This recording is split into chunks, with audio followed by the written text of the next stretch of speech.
Welcome to Hormone Health for Real Life. We're Jennah and Jen, and we are so glad you're here. If you've been searching for answers, looking for hope, or wondering why your body isn't responding the way it used to, you're in the right place. We believe our bodies are designed to heal. Remember that this podcast is for educational purposes only and should not replace professional medical advice. Now let's dive in to today's episode.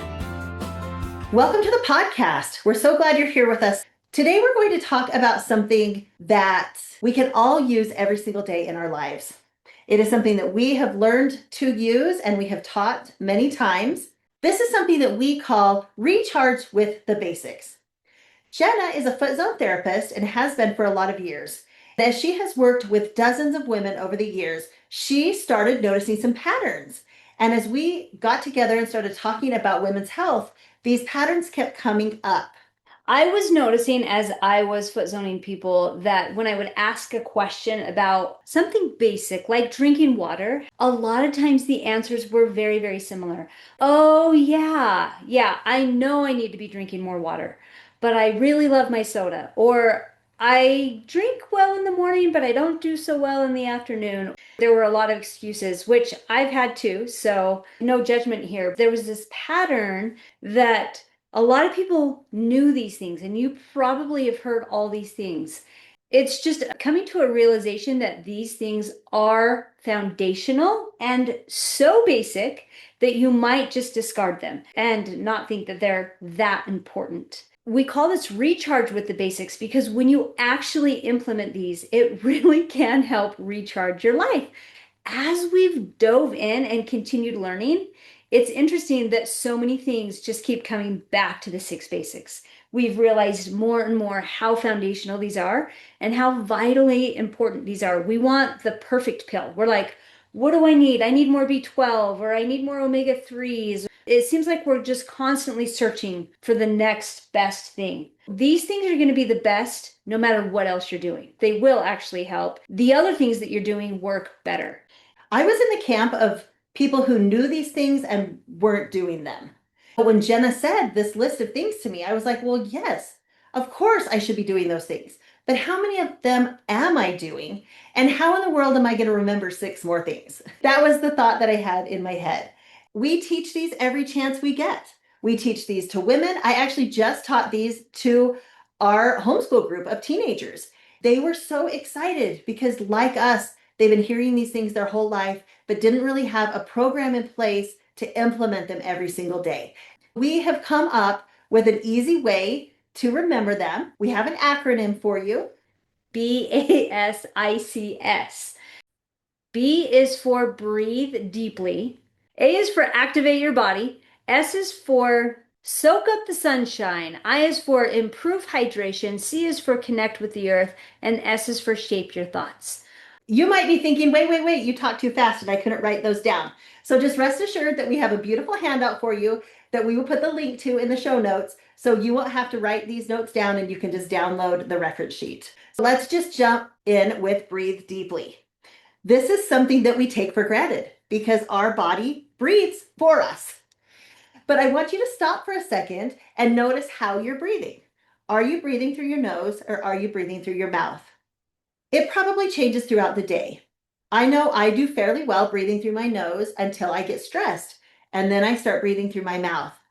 Well, the ideal situation is that we breathe in and out through our nose. That is how the physiology of our body was created, was for us to breathe in and out through our nose. It is our filtration system, so it pulls out the impurities that are in the air before they get to our lungs. And the structure of our nose and nasal cavities are meant for that.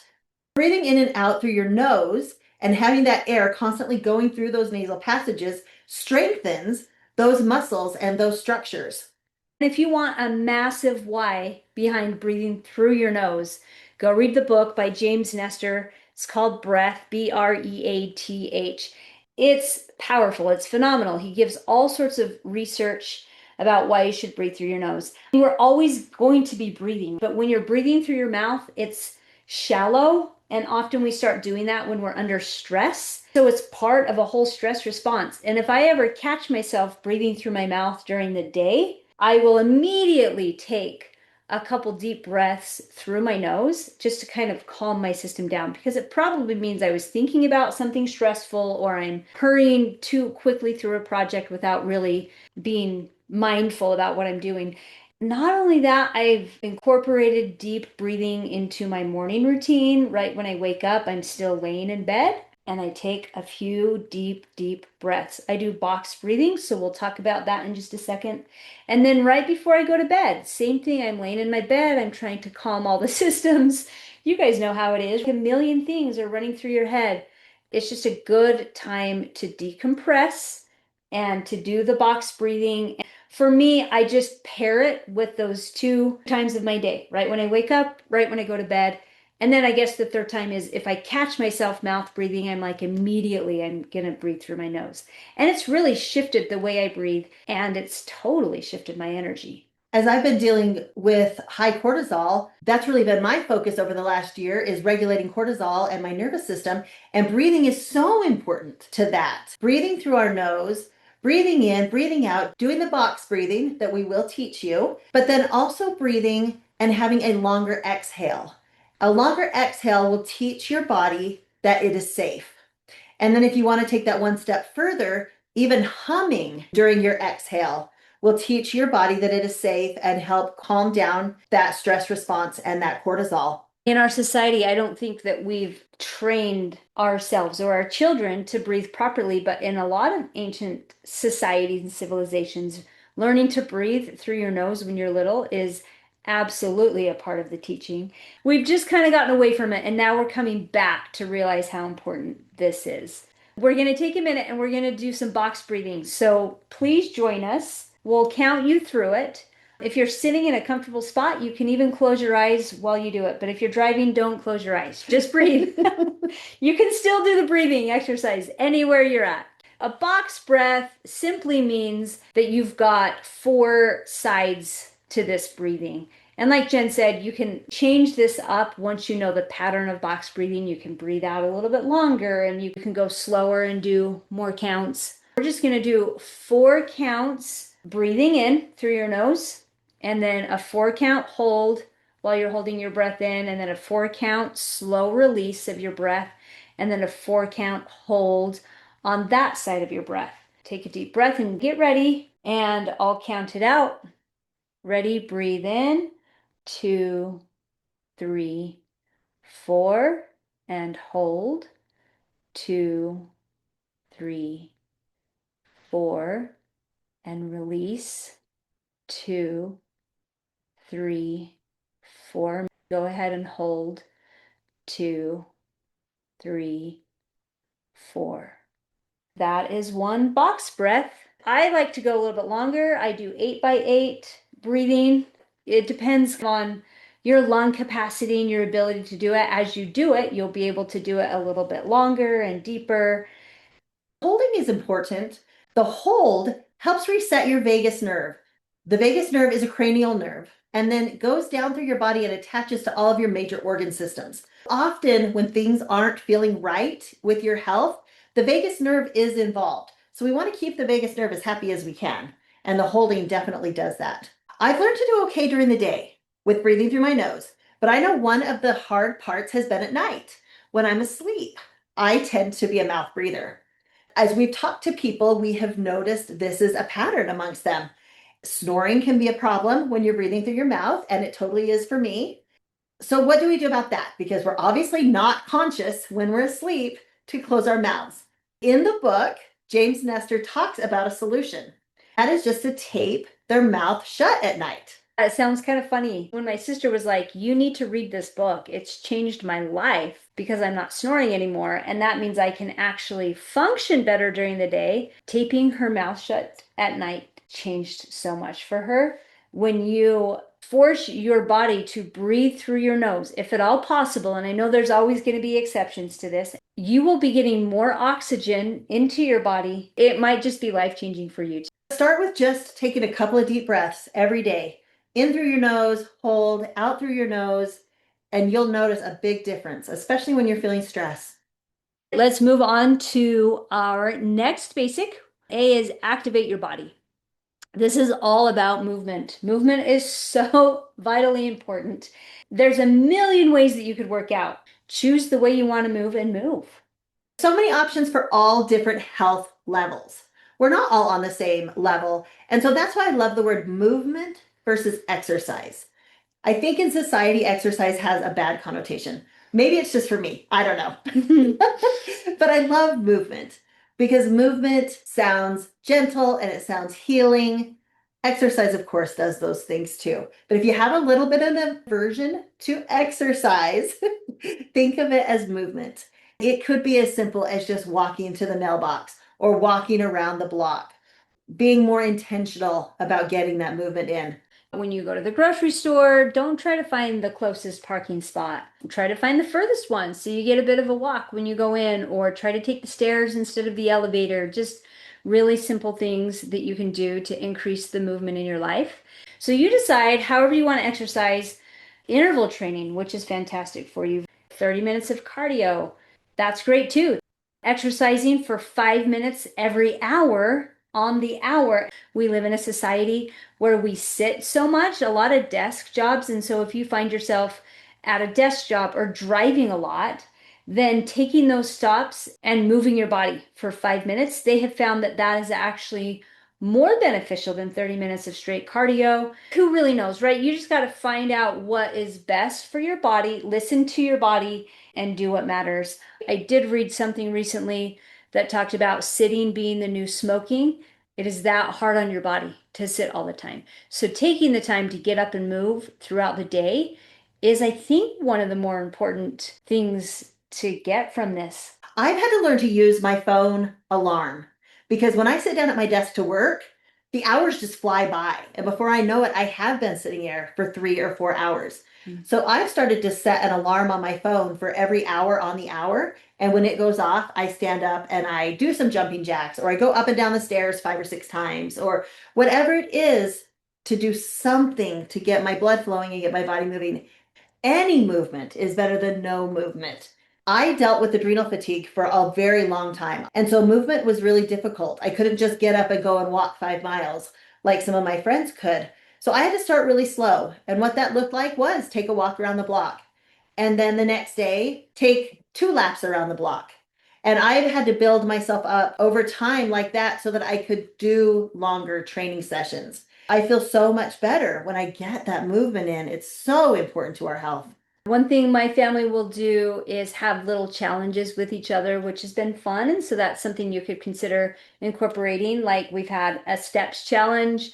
We just add up all of our steps and then we go bowling together or something fun when we get to 1 million steps. Or we do a squats challenge or a push-up challenge, just something to motivate each other. If you're athletic, play a sport. Join a team. I know my husband loves playing basketball, so he's found guys that he plays basketball with about 3 to 5 times every single week. Not on a team, they're just a bunch of guys who get together, and he really loves that. Do something you love and move your body. Our next one is S for soak up the sunshine. This is another one that we take for granted. At least where we live, the sun is out almost every day. Sometimes I'll realize I've gone the whole day and I haven't even gone outside, not even to get the mail, because I work in the house. So I've had to be really intentional about this one of going outside, sitting in the sun, soaking up that vitamin D, and letting it do all those amazing healing things for my body. Infrared light that you get from sunshine is so healing for your body. It is the precursor to your body making vitamin D. It also activates every single cell in your body. The motor of every cell is called the mitochondria, and the mitochondria stores melatonin. Sunshine helps create melatonin in every single cell of your body. And for a lot of years, it was believed that melatonin was just stored in the pineal gland, which it is, and it's released a few hours before it's time for you to get sleepy. And so it's a really important hormone. But they're finding that sunshine activates every single cell in your body and not only helps you sleep better, but helps you be more energized. So there's a lot more to that hormone than we know, and research is finding out more and more all the time. We're not saying to go out and get tons of sunshine all the time. Of course, you have to be careful in the sun, and Meter the amount of sun that you get, but please be sure that you're getting sunshine every day. In the summer, it's really just as little as 10 to 20 minutes. Without sunscreen. However, you'll still get the infrared light even if you're in the shade. So if you have like a wide brimmed hat on to protect your face and your ears, if you're under a tree, you're going to get those rays. And so that totally counts. We get different benefits from the sun during the different phases of the day. So we're going to get those more direct rays that are going to help build up that vitamin D closer to the middle of the day. But what about first thing in the morning? As I've been working on this cortisol and this nervous system reset, first morning sunlight has been making a huge difference in my life.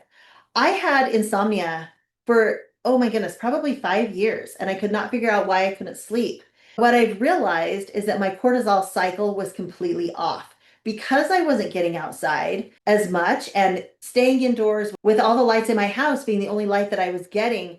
My body didn't know if it was day or if it was night. And then, of course, the blue light from my computer and my phone were not helping the situation. We have a good friend who taught us all about getting that first morning light. That's the first thing I do every day now when I get up is I go outside, ideally within about an hour of the sunrise, and I look in the sky towards where the sky is getting lighter.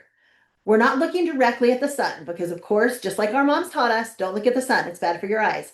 But we're looking towards the east as the sun is coming up. And where I sit on my front porch, the sun is behind my house. So I can look towards the east without getting the direct sunlight and watch the sky get light. What that triggers in my body is it tells my body, hey, it's daytime.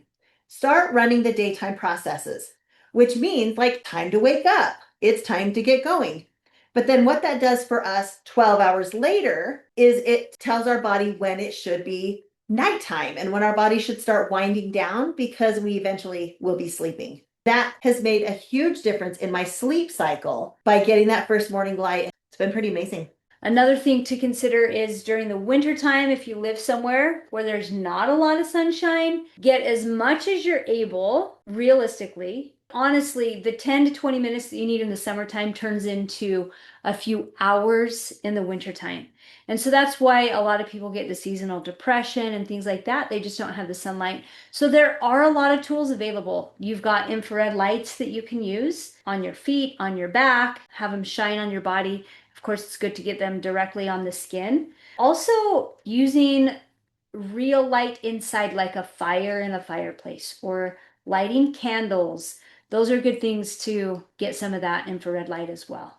Let's move on to I. I is for improve hydration. This is the one. It is water, water, water, water. We live in a world of not water. So let's drink our water. It's so easy to order the soda or grab the juice or any number of things that just aren't water. Our bodies are 65-ish% water, and our brains are 95% water. They function on water. Our bodies are electrical. We have our heart that's using electrical impulses, and our nerves are using electrical impulses.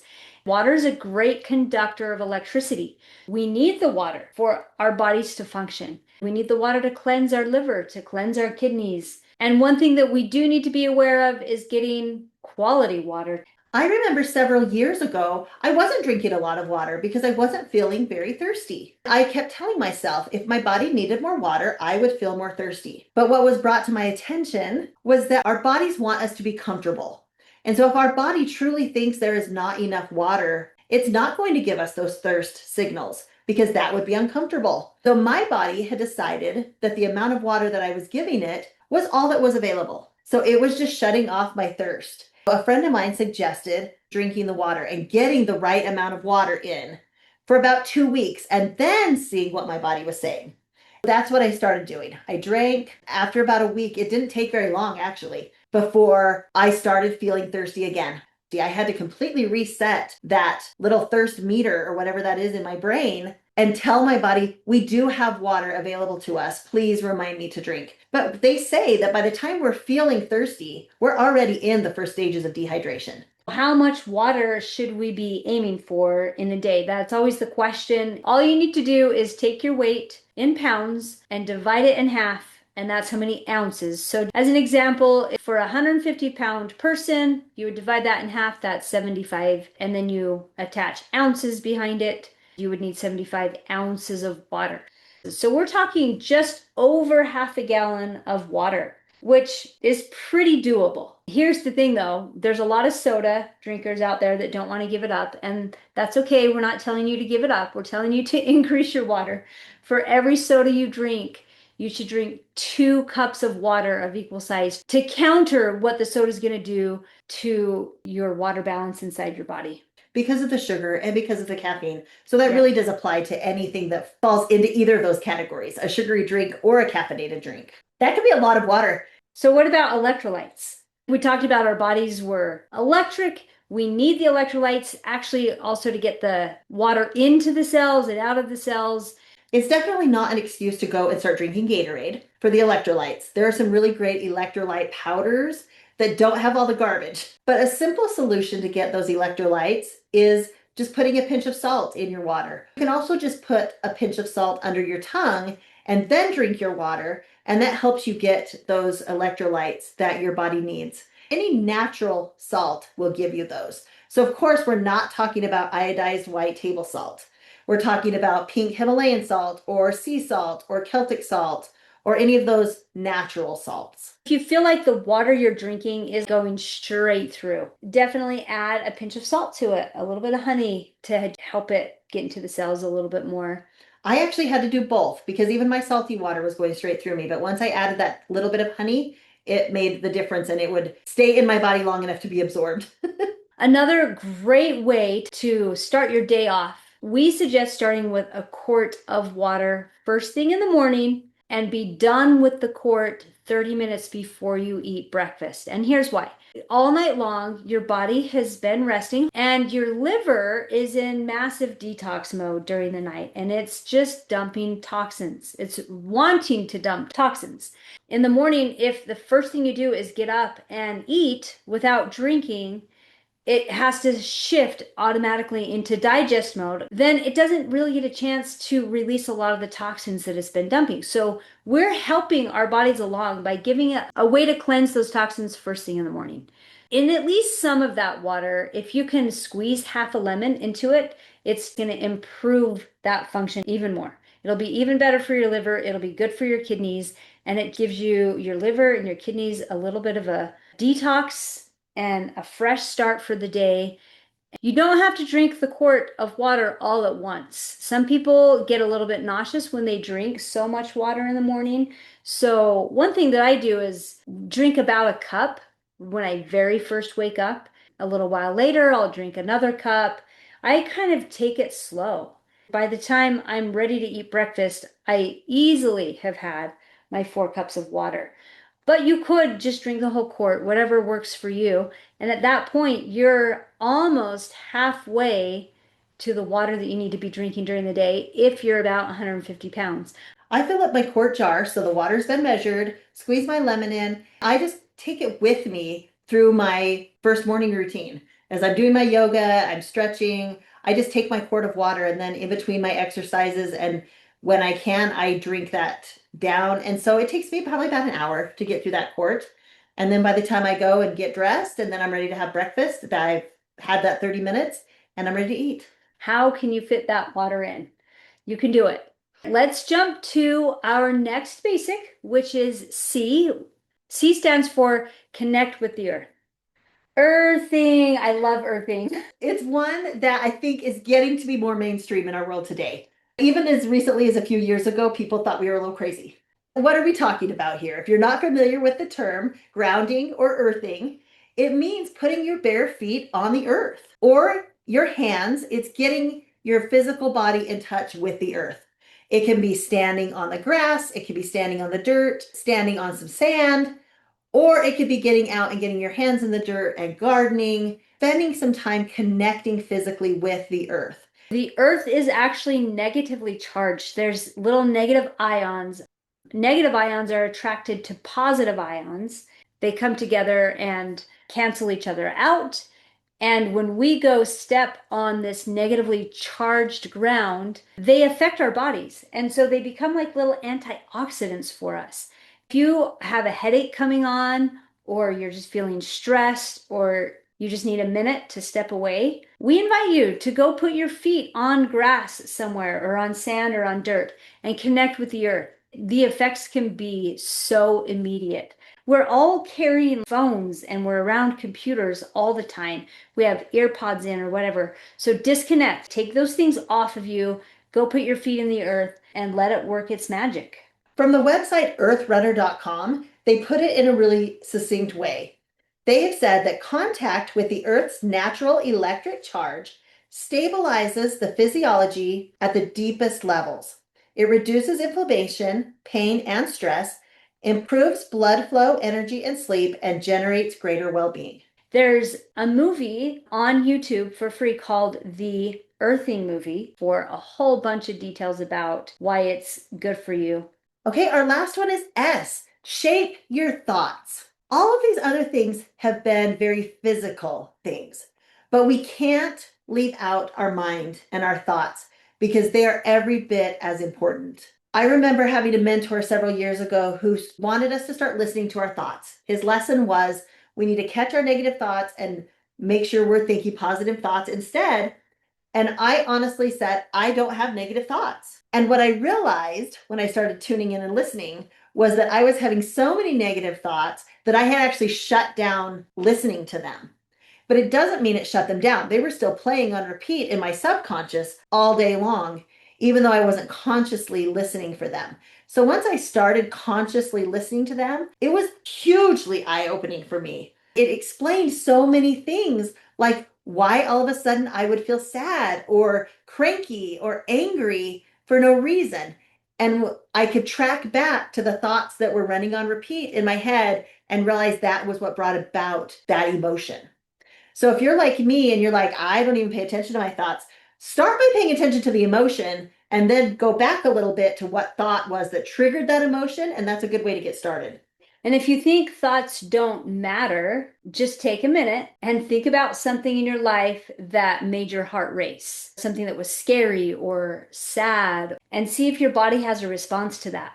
A single thought can get your heart racing immediately. Our thoughts are powerful and they can have immediate physiological effects, meaning it can affect your body and put you into fight or flight mode just by thinking about something, which is oftentimes what anxiety and depression are based in. If you have depression, you're thinking about things that happened in the past that you can't get over. If you have anxiety, oftentimes you're thinking about how things might happen in the future, and it gets your heart racing. Thoughts are very powerful.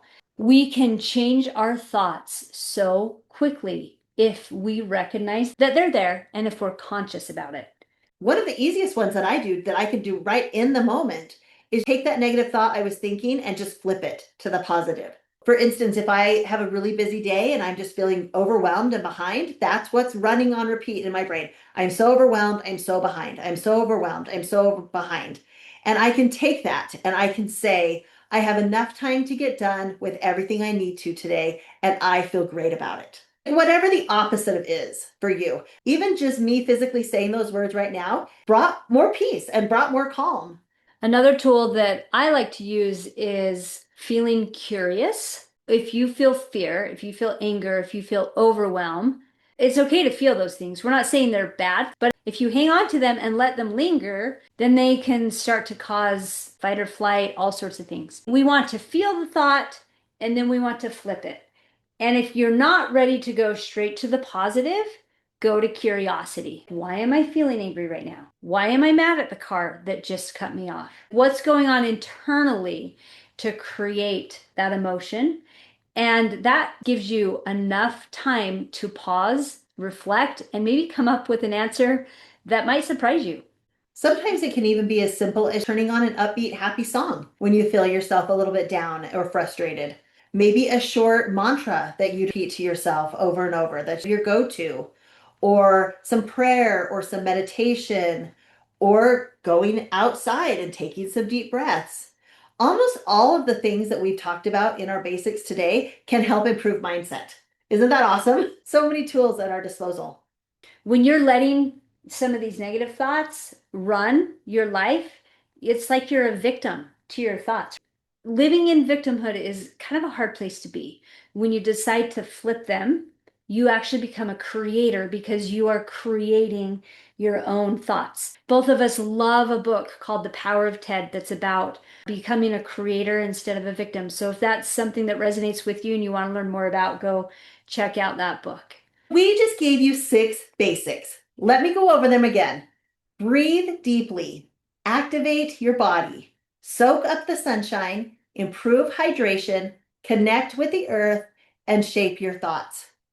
Now, you might be thinking, you just gave me 6 more things to try to cram into my day, and I don't have time for that. But the beauty of these 6 basics is that you can do them all at the same time. You can go outside in the sunshine with your water bottle and walk around your yard with your bare feet on your grass, taking deep breaths and saying a positive thought to yourself. All at the same time. I love that because I'm such a multitasker. It's funny that if I can take all of these basics and do them at once, I feel so accomplished. But it's really great. It is, because they are so basic and so foundational to every single day. We want to get them in. And sometimes that's the reality of it, is we just only have 10 minutes. So do all 6 in 10 minutes at the same time. So don't get overwhelmed. Remember, though, that these are foundational. And if you can get these in every day, you genuinely can start to feel better. When you aren't feeling your best, something just feels off, run through this list and ask yourself, how am I breathing? Am I breathing deeply? Have I moved today? Have I been out in the sunshine? How much water have I had to drink? Have I connected with the earth lately? And what's going through my head? It's as simple as asking those questions, and generally the answer to that not quite right, yucky day feeling will be found in probably at least one, but maybe multiple of those. Thanks so much for being here with us today. Please like our podcast and share it with your friends, and come back next week for another episode.